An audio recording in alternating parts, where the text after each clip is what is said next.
नमस्कारम। इस वीडियो में बात करते हैं रिफ्रैक्शन ऑफ लाइट। जैसा कि रिफ्लेक्शन ऑफ लाइट में भी हमने पढ़ा था कि लाइट का पाथ तो चेंज हो रहा है, यही केस यहाँ भी होगा, पाथ में चेंज यहाँ भी आएगा। लेकिन रिफ्लेक्शन में हम पढ़ते थे जब पाथ में चेंज आता है तो जो लाइट रे का जो पाथ है वो उसी मीडियम में रहता है जिस मीडियम में से वो आया है। जो इंसिडेंट रे का मीडियम है वही रिफ्लेक्टेड रे का मीडियम है। यहाँ पे क्या है, पाथ में चेंज तो हो रहा है लेकिन मीडियम भी चेंज हो रहा है। मतलब जो कारण है पाथ में चेंज होने का वो मीडियम चेंज होने की वजह से है। तो change in the path of light due to the change in the medium is called refraction. तो इसका मतलब प्राइमरी कंडीशन क्या है रिफ्रैक्शन के लिए कि दो मीडियम होने चाहिए मिनिमम। जहाँ पर दो मीडियम होंगे तो एक मीडियम से दूसरे मीडियम में जैसी जाती है लाइट, तो जहाँ पर वो इंटरफेस रहता है दो मीडियम का, जहाँ पर मिक्स होना है, जैसे ये मीडियम 1 है, ठीक है, और ये मीडियम 2 है। मान लो फर्स्ट मीडियम में एयर है, सेकंड मीडियम में वाटर है। तो फर्स्ट मीडियम से जैसे सेकंड मीडियम में आ रहा है जहाँ से वाटर और एयर का वो इंटरफेस है, इसको हमने बोल दिया एयर है, इसके वाले को हमने बोल दिया वाटर है। इसके इंटरफेस पे क्या हो रहा है, जो लाइट इंसिडेंट रे है, ये तो इंसिडेंट रे है, इस पॉइंट पर आएंगे तो यहाँ पर ये सरफेस के परपेंडिकुलर क्या है, नॉर्मल, ये हमें पता ही है पहले से, इसको हमने नॉर्मल बोला, ये इंसिडेंट रे है। और तो ये जो लाइट है यहाँ पर से it will go from the first medium to the second medium, और it will bend towards the normal या अवे फ्रॉम द नॉर्मल। ये दो चीज़ें हो सकती हैं कि बेंडिंग होगी, मतलब ये है कि उसका पाथ चेंज हो रहा है। हमारा जो मोटा मोटा कॉन्सेप्ट है वो है कि फर्स्ट मीडियम से जैसे दूसरे मीडियम के इंटरफेस पे पहुंच रहा है तो लाइट अपना पाथ चेंज कर देगी। तो वो कारण क्या क्या है, उसके बीच में दो अलग अलग मीडियम होने का है। तो दो अलग अलग मीडियम का क्या कॉन्सेप्ट है उसको हम देखते हैं। लेकिन इस पूरे के पूरे फिनोमेना को हम क्या बोलते हैं, रिफ्रैक्शन ऑफ लाइट। तो देखो इंसिडेंट रे है, ये नॉर्मल है, angle between normal and incident ray is called angle of incidence, ये हमें पहले ही पता है। अगर रिफ्लेक्शन होता तो ये रिफ्लेक्टेड रे है और नॉर्मल से यहाँ तक का एंगल, इसको आर बोलते हैं, तो एंगल ऑफ रिफ्लेक्शन हो जाएगा। इस केस में जो नॉर्मल के साथ जो रिफ्रैक्टेड रे है, ये कौन सी रे है, रिफ्रैक्टेड रे नॉर्मल के साथ जो भी एंगल बनाएगा उसको एंगल ऑफ रिफ्रैक्शन बोलेंगे, ठीक है। तो ये एंगल ऑफ रिफ्रैक्शन हो गया, इसको आर डैश से दिखा सकते हैं यहाँ पर। तो ये तीन चीज़ें हैं। अब रही बात कि एंगल कम या ज़्यादा क्यों हो रहा है, वो डिपेंड करता है कि जो मीडियम है हमारा उसकी ऑप्टिकल डेंसिटी क्या है। ऑप्टिकल डेंसिटी का मतलब लाइट के टर्म्स में डेंसिटी, फिजिकल डेंसिटी से कोई मतलब नहीं है। हमें कोई चीज़ डेंस लग रही है वो वाला, वो डेंसिटी से मतलब नहीं, लाइट के टर्म्स में लाइट को कौन सी चीज़ डेंस लग रही है। तो लाइट के लिए कौन सी चीज़ डेंस है, लाइट के लिए कौन सी चीज़ रेयरर है, तो उसको वो डिसाइड करेगा ऑप्टिकली डेंसर या ऑप्टिकली रेयरर, ठीक है।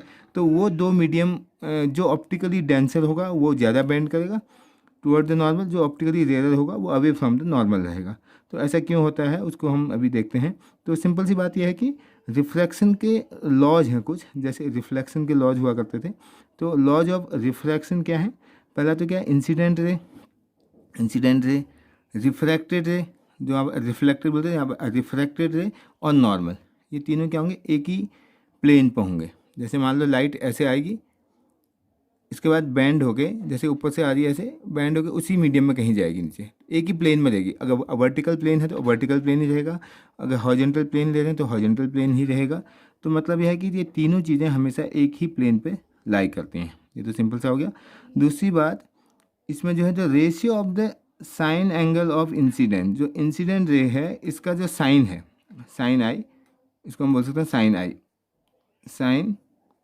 आई to the ratio of the angle of refraction, sine of the angle of refraction, angle of refraction इसको आर डैश बोलते हैं, इसको आर बोलते हैं generally.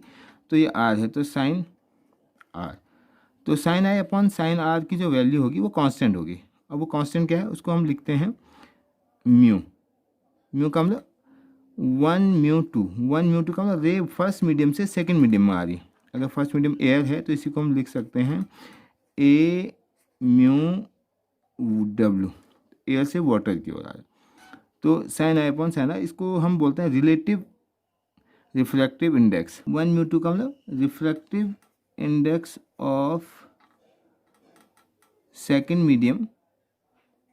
Medium with respect to first, ठीक है। ये इसको ऐसे अब पढ़ेंगे, तो 1 म्यू 2 का मतलब refractive index of second with respect to first, तो 1 आगे होने का मतलब 1 से 2 में जा रही है रे, और 1 पे ही आई एंगल होगा, 2 पे जो होगा आर एंगल होगा। तो ये हमारा, इसी को दूसरा नाम है, इसको स्नेल्स लॉ भी बोलते हैं। तो रिफ्रैक्शन को जो क्वांटिफाई कर रहा है या उसकी जो उसको मैथमेटिकल वो एक्सप्रेशन है, तो उसी को हम स्नेल्स लॉ बोलते हैं। तो स्नेल्स लॉ के अकॉर्डिंग हम बोल सकते हैं relative refractive index of two medium 1 mu 2 is equal to sine I upon sine R, where I is the angle of incident, R is the angle of refraction. ठीक है, अब आते हैं ये 1 म्यू 2 तो हमें तब समझ में आएगा जब रिफ्रैक्टिव इंडेक्स समझ में आएगा। तो रिफ्रैक्टिव इंडेक्स क्या होता है? रिफ्रैक्टिव इंडेक्स को रिप्रेजेंट करते हैं म्यू से, किसी बुक में एन से भी दिखा रखा होगा। तो म्यू, तो म्यू का मतलब है हर मीडियम का, किसी भी मीडियम का रिफ्रैक्टिव इंडेक्स हमें निकालना है, तो उसके लिए हम फॉर्मूला होता है speed of light in vacuum divided by speed of light in that medium, जो भी मीडियम हम ले रहे हैं। अगर हमारा मीडियम अगर वाटर है तो speed of light in vacuum तो रहेगा divided by speed of light in water. तो इसका मतलब स्पीड्स का रेशियो है, और स्पीड के यूनिट सेम है, तो इसका मतलब इसका डायमेंशनलेस है। लेकिन ये बताएगा कि कौन सा, जिसका रिफ्रैक्टिव इंडेक्स जितना ज़्यादा है इसका मतलब वो ऑप्टिकली उतना डेंसर है, रिफ्रैक्टिव इंडेक्स जिसका जितना कम होगा वो ऑप्टिकली उतना रेयर होगा। तो ऑप्टिकल डेंसिटी को बताने के लिए हम रिफ्रैक्टिव इंडेक्स का यूज़ कर सकते हैं। तो एक मीडियम, हर मीडियम का कोई ना कोई रिफ्रैक्टिव इंडेक्स होगा, क्योंकि हर मीडियम के लिए सी तो फिक्स है, वी चेंज होने वाला है। तो जहाँ पर जो स्पीड जितनी कम होगी, इसका मतलब म्यू की वैल्यू इतनी ज़्यादा होगी, म्यू की वैल्यू इतनी ज़्यादा होने का मतलब उतना डेंस है वो, तो लाइट के लिए। तो म्यू जी लिखना है तो speed of light in vacuum divided by speed of light in glass, तो सी अपॉन म्यू जी। ये आ गया क्या आ जाएगा? Refractive index of glass. ऐसी रिफ्रैक्टिव इंडेक्स ऑफ वाटर होगा खाली, तो refractive index of water speed of light in vacuum divided by speed of light in water, तो वी डब्ल्यू। तो ये क्या रिफ्रैक्टिव इंडिसेज है। तो अगर आगे कुछ ना है तो इसका मतलब वैक्यूम है वो, है ना। अब हम दो की कंपेयर करें, जैसे मैं लिखूं रिफ्रैक्टिव इंडेक्स ऑफ, जैसे वाटर का हमें पता है कि जो रिफ्रैक्टिव इंडेक्स होता है वो अप्रॉक्सीमेटली 1.33 है, एयर और वैक्यूम का रिफ्रैक्टिव इंडेक्स 1 है।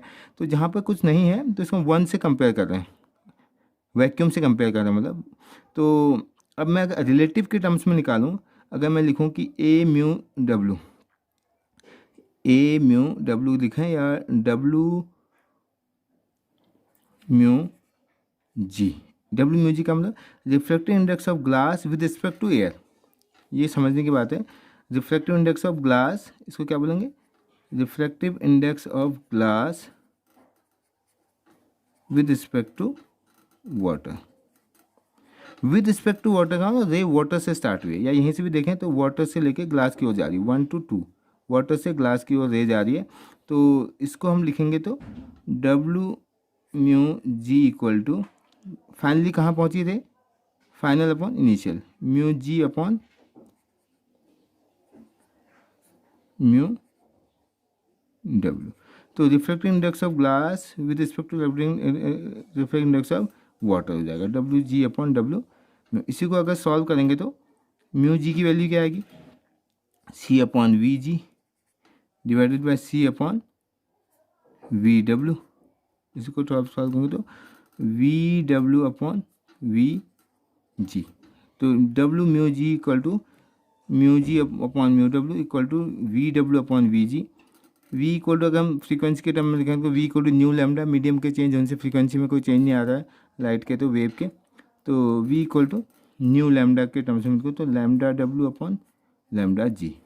तो एक जनरलाइज फॉर्मूला हमारे पास आ गया कि इसी को हम लिखें अगर जनरलाइज फॉर्म में, तो 1 and 2 या 1 and 2 भी लिख सकते हैं, और 1 म्यू 2 इक्वल टू क्या हो जाएगा?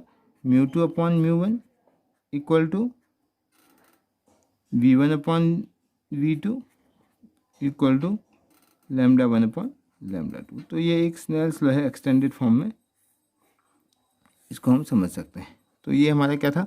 रिफ्लेक्शन ऑफ लाइट का। अब हम देखेंगे इस कॉन्सेप्ट को लेते हुए जहाँ पर स्नेल्स लॉ का यूज हो रहा है, और sine I upon sine R equal to 1 and 2 है, और फर्स्ट मीडियम से सेकंड मीडियम में जा रहा है जो, इसके बेस पर हम देखेंगे अलग अलग सरफेसेज पे कैसे वो रिफ्लेक्शन होता है, चाहे वो प्रिज्म के केस में हो, स्पेरिकल सरफेसेज के केस में हो, चाहे कॉन्वेक्स हो या कॉनकेव हो, या उसी के थ्रू जो लेंस मेकर फॉर्मूला है उसको समझेंगे। ठीक है, थैंक यू।